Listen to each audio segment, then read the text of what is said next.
Good evening, ladies and gentlemen, boys and girls, children of all ages, and everybody listening to All WNY Radio.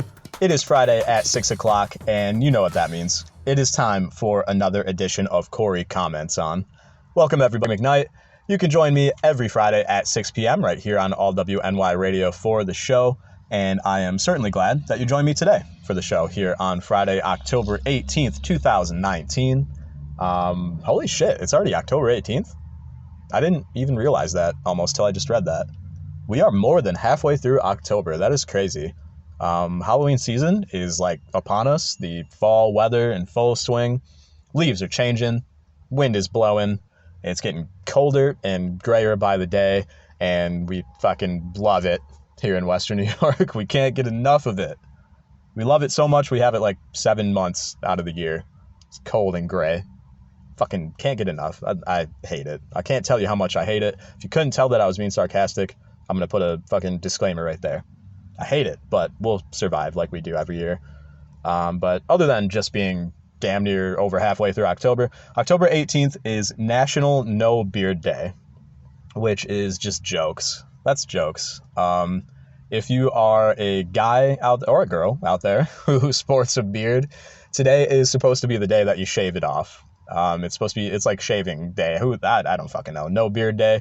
I just want to know what razor company or Gillette came up with this. I'm looking at you, Gillette, for this stupid national day. Why would I shave my beard off? That's preposterous. Why would I want to do that? Especially on like a certain day. Like I'll do it if I feel like doing it. Gotta do it on October 18th. I don't fucking buy it. I don't like it. I think it's Gillette trying to get their stock up with this shaving day. But it's National No Beard Day. If you want to go support Gillette, stock, Procter & Gamble, whatever the fuck, Johnson & Johnson, shave your beard. Go get a nice new razor. Shave your beard off. That's how you celebrate. That's not a very good celebration. That's like a sad thing. You know, fucking shave my beard off. Come on. But anyway, speaking of beards, speaking of great beards, man, who can you think of that has better beards than hockey players? I challenge you. Who's got a better beard than a good hockey playoff beard? Nobody. I'm telling you right now, nobody. And speaking of hockey, I am very excited to announce, this isn't like news anymore, but I'm excited to say that there is good, competitive, exciting, fun hockey back in Buffalo, and I am so fucking happy. Oh my God. The Sabres are in first place in the entire league right now. Through 8 games. They have been fantastic, coming off a really, really solid win last night, more than solid, off a great win last night against the Kings. Carter Hutton getting a second shutout in just a couple games here. They played 8 games already. They're in first place. They're doing great. The guys are looking good. What is going on here? The Bills, on the other side of the Buffalo sports coin, the Bills are 4-1. They're starting great too. The fuck is going on? Is this really, like, am I in Western New York? Is this did I wake up somewhere else where the sports teams are actually pretty good? I don't know. The Bills, I don't know. Bills, I'm hesitant to call them like pretty good. We're gonna get there. We'll get there. I want to talk about the Sabres for a little bit because they're good, and I got faith in the boys. And the biggest change this season for them starting so hot behind the bench, Ralph Krueger as head coach. Holy shit, is he miles better than Phil Housley or what? It just paying immediate benefits getting Ralph Krueger behind the bench. The players like playing for him. He's a likable guy. Phil Housley, to me, always came off like a, don't bother me kind of guy. Like, I got stuff to do here. I'm running a hockey team. Like, not very personal or personable, however you would say it. And kind of, I don't know, he just seemed like a dick. And when we were doing quite poorly in the standings, he didn't seem like he cared all that much. And stuck around for 2 full seasons.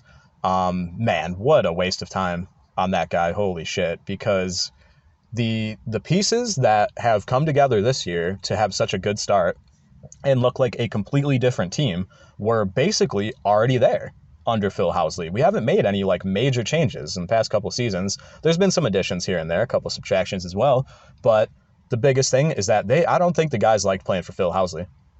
And it showed. They were laughable for a couple of seasons under him and still had all these talented players on the bench and just not getting it done.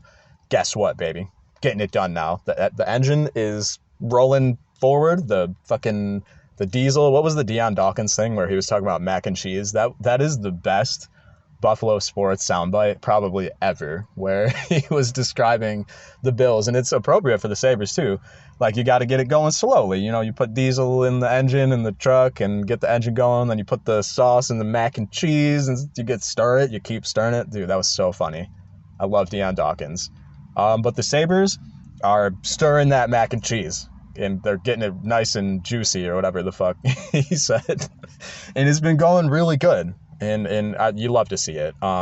Defenders coming together. Our defense has been, a fucking laughing stock for the most part the past couple seasons, of course, other than Rasmus Dahlin, who is brilliant.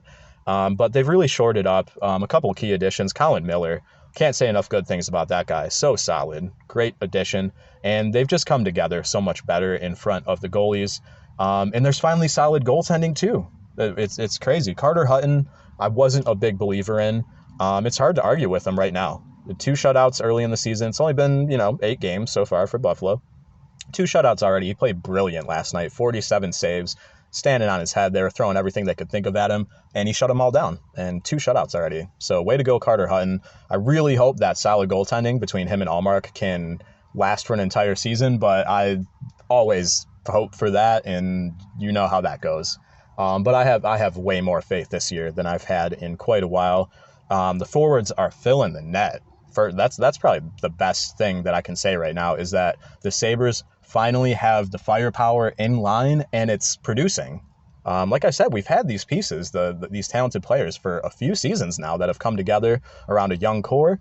They've stuck around, and some guys have talked about wanting to leave. I'm not looking at you, Ristolainen, not naming any names. But everyone has really stuck around, and even looks like that he's even had a change of heart and wants to stick around now because of how good things have been going under Ralph Kruger. And the forwards filling the net, oh my God, I can't say enough good things. We're finally a scoring threat. Not just, we're going to show up, we're going to try to chip one in and play D. We're finally a scoring threat. Victor Olofsson, man, can't say enough good things about that guy. There's a lot of dudes on this team that I can't say enough good things about. Victor Olofsson, remember the name. Watch out for that guy. 7 power play goals already. He has been fucking amazing. And there's tons of other talent around him as well. Even the role players, guys like Gergensons, Larson, Oposo, they have gotten more shit over the past few seasons than any players I have seen in a long time in Buffalo. Zemgus Gergensons, Johan Larson, Sobotka for sure. I mean, that's a guy that I'm still not sold on, but the line of Gergensons, Larson, and Oposo has been fucking amazing.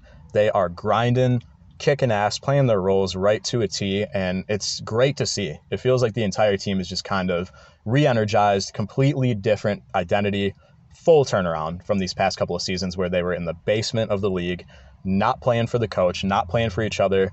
You're not seeing that right now. You're seeing just a well-oiled machine, a nice, wet, juicy bowl of mac and cheese, if you're Deion Dawkins.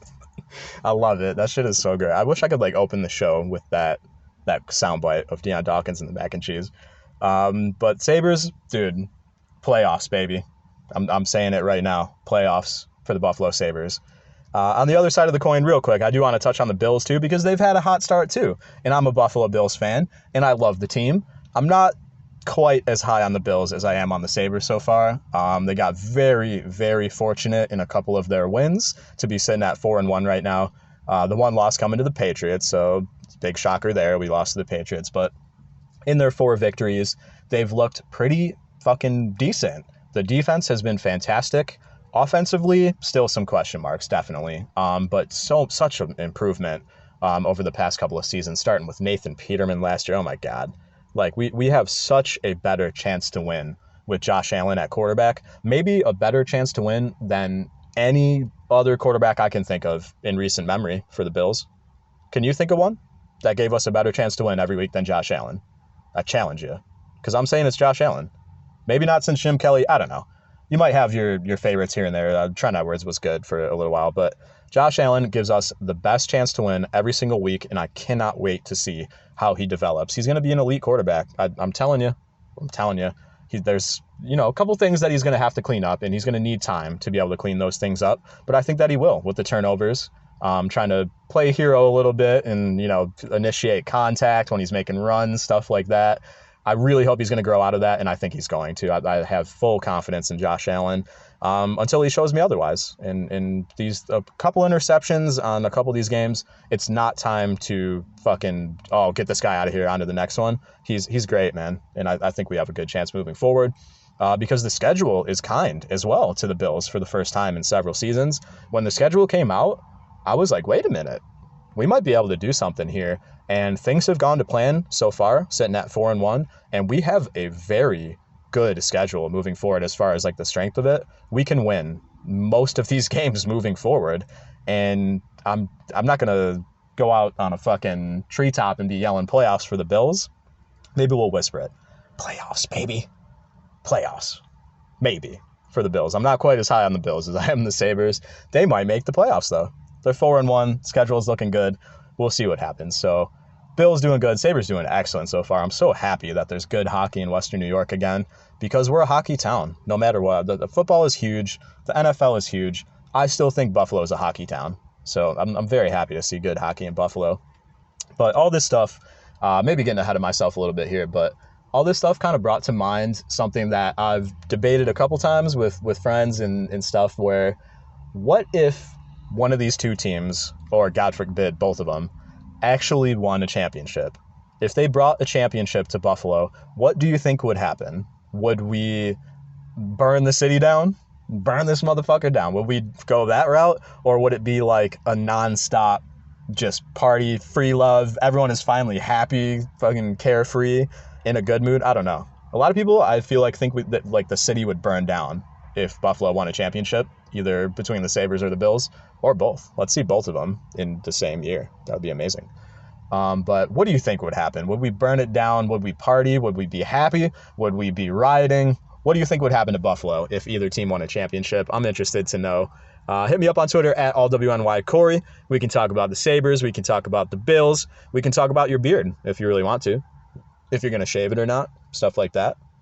Get a hold of me. I will answer any of your burning questions on Twitter at allwny_Cory. And you can join me next Friday here on AllWNY Radio for Cory Comments On. Thank you so much for being with me here today. I appreciate it. And have a great weekend, everybody. I'll see you next Friday. Cory McKnight signing off. See ya.